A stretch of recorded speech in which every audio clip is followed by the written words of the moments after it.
자, 지금 대구 부동산 시장은 전국적으로도 그렇지만 특히나 대구 부동산 시장이 분위기가 너무 안 좋죠. 이 정도면 하락 기조를 가고 있는 게 맞다라고는 생각이 듭니다. 자, 그래서 오히려 이런 시기일수록 팩트는 무엇이고 우리가 놓치고 있는 점은 무엇인지, 그리고 한번 생각해 봐야 될 점은 어떤 건지, 그래도 우리 입지의 비밀 구독자 분들이라면 그래도 다른 분들과 조금 다른 점이 있지 않아야 할까, 이런 생각에서 한번 시작을 해보겠습니다. 우선 살펴볼 점은 바로 입주 물량입니다. 자, 입주 물량이 너무 많습니다. 22년부터 24년까지 대구는 그야말로 공급 폭탄 구간입니다. 자, 전체를 보더라도 2023년에 입주 물량이 역대급으로 많습니다. 오히려 이런 역대급 과다 구간이기 때문에 정밀한 검토가 필요하고, 그리고 이런 상황일수록 팩트 체크, 우리가 놓치고 있는 게 없는지 이런 부분들을 잘 체크할 필요가 있다고 생각이 듭니다. 자, 23년도 입주 물량을 한번 보면 이렇게 나열해 봐도 엄청 많습니다. 이건 누구나 아는 정보죠. 자, 이 상황에서 이런 말씀을 한번 드려보겠습니다. 자, 100세대, 100세대, 100세대. 자, 이 마을에는 총 300세대 사람들이 살고 있습니다. 꽉꽉 채워서 살고 있죠. 자, 이 와중에서 갑자기 200세대가 신축이 공급이 딱 됐습니다. 자, 그러면은 당연히 공급이 많아졌죠. 공급이 많아진 효과가 몇 세대입니까? 200세대죠. 이 100세대에 있는 사람들이 신축이니까 일로 가고 싶어 하겠죠. 이제 이런 식으로 가면은 당연히 이 집 값은 또 조정을 받게 될 겁니다. 그러니까 전체적으로 공급이 200세대 늘어나는 효과가 확실하게 이제 나는 것이죠. 자, 반면에 오른쪽 그림에서는 똑같이 100세대, 100세대, 100세대 이렇게 300세대 사람들이 살고 있습니다. 꽉꽉 채워서 살고 있죠. 자, 하지만 여기서 200세대 신축이 들어온다고 합니다. 근데 200세대 신축이 들어오는데 아까처럼 자기가 혼자 들어오는 게 아니라 기존에 있던 100세대짜리 건물을 이렇게 철거를 하고 200세대짜리 건물을 짓는다고 합니다. 자, 이렇게 됐을 때는 오른쪽 마을에 나타나는 200세대 공급 효과가 과연 200세대 전체가 맞을까요? 자, 기존에 100세대가 있었습니다. 이 100세대를 부수고 들어오는 거기 때문에 이 200세대 공급이 시장에 미치는 효과는, 실질적으로 미치는 효과는 100세대이다. 자, 이렇게 보는 겁니다. 그러면 이게 100세대가 아니라 이게 200세대가 된다는 이런 말이죠, 한마디로. 그래서 아까는 100세대, 100세대, 100세대, 200세대에서 총 500세대. 그리고 여기는 100세대, 100세대, 200세대에서 총 400세대가 된다. 자, 이런 의미입니다. 자, 이렇게 쉽게 도식화를 하면 이해가 되기 쉬운데 이게 우리 지금 대구 시장에 접목을 시키면 어떤 상황일까요, 이게? 자, 왼쪽은 인구가 증가되는 시기에 분산을 하는 사이클에서 많이 활용이 되었던 택지 개발이나 신도시 개발입니다. 자, 이거는 아무도 사람이 살지 않는 곳에 건물을 떡하니 올리는 것이죠. 그러면은 사람들이 이쪽으로 이동하니까 수요가 당연히 분산이 됩니다. 하지만 여기는 잘 살고 있는 도심에 이거를 부수고 나서 들어오는 거기 때문에 여기가 택지개발, 신도시, 여기는 재개발, 재건축이겠죠. 자, 그래서 바로 이런 부분이 엄청난 큰 차이다, 이런 부분 말씀드립니다. 그래서 신축으로 새롭게 공급되는 신축 입주 물량이 택지개발식의 입주 물량인지 아니면 재개발, 재건축식의 입주 물량인지 잘 파악할 필요가 있다, 이렇게 말씀을 드립니다. 자, 그러면 아까 봤던 23년도의 입주 물량에서 이 빨간색으로 표시한 부분이 총 세대수 중에 바로 일반 분양 물량입니다. 예를 들어서 수성 라크에르 같은 경우에는 총 900세대 중에 일반 분양을 214세대였죠. 나머지 600세대 넘는 세대가 조합원 물량이라는 뜻입니다. 이 조합원 물량이 바로 뭡니까? 여기 철거하고 이 세대들이죠. 자, 그러면은 우리가 실제로 시장의 입주 물량으로 영향을 미치는 입주 물량은 이 물량을 봐야 될까요? 아니면 이 물량을 봐야 될까요? 실질적으로 시장에 영향을 미치는 물량은 일반 물량일지도 모르겠다. 저는 이제 이렇게 생각을 하는 겁니다. 근데 우리가 언론에서 나오는 입주 물량은 뭡니까? 다 이 총 세대수들이죠. 총 세대수 기준으로 매기기 때문에 23년 기준에서는 이게 34,000 정도 됩니다. 34,000 세대 정도 되는데 일반 분양 물량으로 추려서 계산을 해보니까 한 26,000, 7,000 그 사이 정도 되는데 이게 다르다는 것이죠. 그래서 이제 시장에 미칠 물량, 이 부분이 진짜 총 세대수일까? 아니면 일반 분양 물량일까? 이 부분을 한번 생각해 볼 필요가 있다는 겁니다. 자, 그래서 1번 총 세대수도 중요하지만 실질적으로 시장에 미치는 일반 분양 물량을 구분을 할 필요가 있다. 하지만 그렇더라도 이거를 본다고 하더라도 물량 과다 구간, 역대급 물량 과다 구간인 거는 맞습니다. 하지만 과연 실질적으로 시장에 미치는 물량이 그게 맞을까 한 번쯤 의심을 해볼 필요가 있다는 것입니다. 그리고 여기서 더 나아가서 숫자로 파악되지 않고 보상받고 나간 사람들의 수요가 있다. 자, 이 부분은 무슨 말이냐? 자, 재개발을 예를 들어 보겠습니다. 조합원들도 있지만 보상받고 나간 사람들도 엄청 많습니다. 보상받고 나간 사람들은 파악이 몇 세대인지 파악이 되지가 않습니다. 사실상. 이 철거를 하고 나서 조합원으로서 이 아파트로 들어갈 수도 있지만 어디론가 흩어질 수도 있다는 말입니다. 자, 이런 식으로 보상받고 나간 사람들은 그리고 철거된 세대가 얼마나 될지가 모르기 때문에 이 수요들은 어딘가로 잠재 수요로 계속 남아있다가 그 물량들을 채울 수 있는 수요가 된다는 의미입니다. 자, 그래서 실질적으로 우리가 시장에 영향을 미치는 물량은 일반 분양 물량 그리고 숫자로 파악되지 않고 보상받고 나간 사람들의 잠재 수요가 그 물량들을 채울 수 있다는 부분 또한 생각을 한다면 한번 그런 생각을 해볼 필요도 있다는 것이죠. 그렇더라도 물량이 많은 건 맞습니다. 그리고 지금 시기가 물량도 물량이지만 지금 전국적으로 부동산 분위기가 너무 안 좋죠. 경기도 그렇지만 일단은 고금리, 지금 수위가 너무 높기 때문에 수용을 할 수 있는 사람들이 많지가 않습니다. 그렇기 때문에 보수적으로 접근해야 되는 거는 맞습니다. 자, 그리고 이런 질문도 있습니다. 나와 있는 입주 물량뿐 아니라 아직 예정인 물량도 엄청나다는데, 자, 맞습니다. 대구는 아까 말씀드렸다시피 아직 예정인 물량이 많습니다. 하지만 문제는 지금 계속 연기가 되고 있다는 것이죠. 그러면 그게 올해 할지 내년에 할지, 분양을 늦춘다는 거는 입주도 자연스럽게 밀린다는 거죠. 분양 연기가 되는 흐름이 계속 더 이어지고 더 심해질 것이다, 이렇게 보고 있습니다. 그리고 고금리이기도 하지만 미분양 관리 지역이기도 하죠. 대구가 또 선정이 되었고, 자, 미분양 관리 지역이 되면 심사를 받아야 된다, 더 까다로워진다, 자, 이런 말이죠. 그렇기 때문에 계획대로 분양을 하기가 더 힘들어지는 상황이 왔다.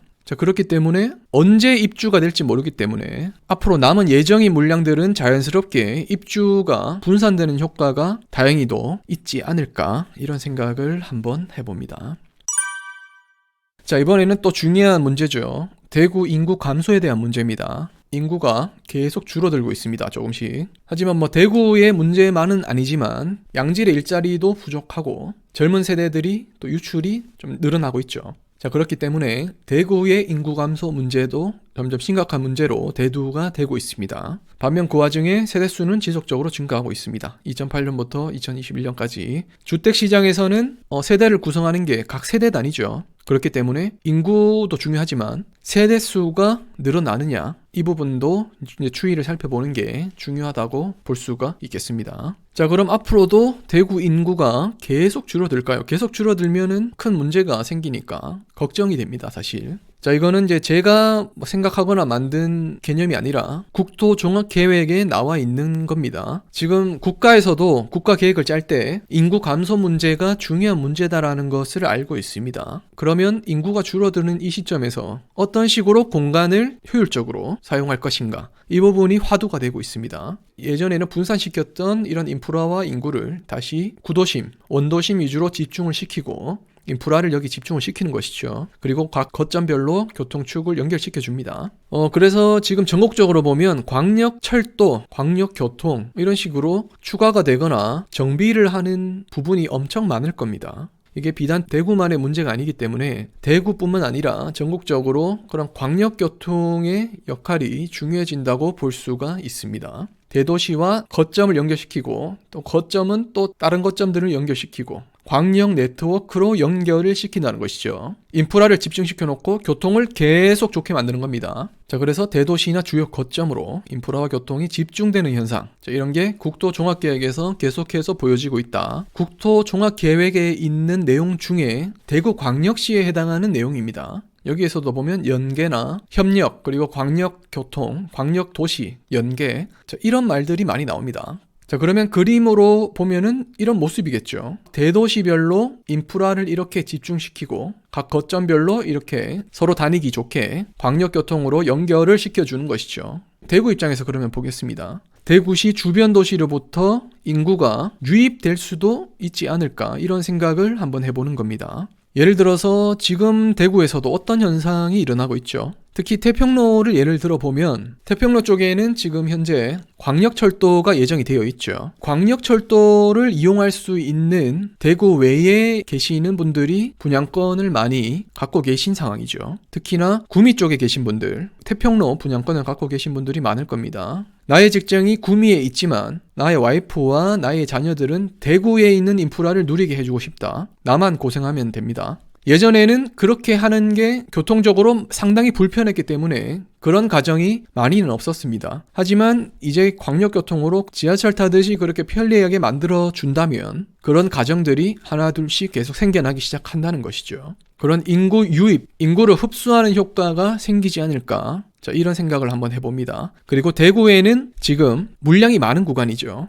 이 말을 반대로 생각하면 물량이 많기 때문에 신축이 많다. 신축이 많으면 대구 외부에서 대구를 진입하기에는 좋은 기회가 될 수가 있겠다. 또 이런 식으로 반대로 생각할 수도 있겠습니다. 자, 그분들 입장에서는 상승하는 구간에서 기회를 보기보다는 이런 식으로 하락하는 구간에서는 좀 더 내가 원하는 동에, 원하는 층수, 원하는 가격대를 생각할 수가 있기 때문에 매수자 우위 시장이니까요. 거기에다가 신축에 들어갈 수 있는 기회가 될 수도 있습니다. 자, 대구가 이렇게 물량이 많은 구간이 자주 있는 기회는 아니겠죠. 한동안 또 이렇게 물량 구간이 많다가 물량 구간이 없는 구간이 있겠죠. 자, 그렇기 때문에 오히려 이렇게 물량이 많은 구간에서는 실거주 위주로 대구로 진입하려고 하는 수요들에게는 기회가 될 수도 있겠다. 자, 이런 측면에서는 대구가 그런 주변 도시들의 인구를 흡수할 수도 있겠다 생각을 해봅니다. 하지만 비단 이런 현상은 대구뿐만이 아니라 전국적으로 일어날 수 있는 현상이라고 생각이 듭니다. 왜냐하면 국토개발 계획이 그렇고 각 도시 계획마다 도시 재배치를 하고 있기 때문이죠. 인구가 줄고 있기 때문에 도시를 압축시키는 형태입니다. 그렇게 되면 인프라가 집중되는 곳에 사람이 모일 수밖에 없는 구조가 된다. 이렇게 말씀을 드립니다.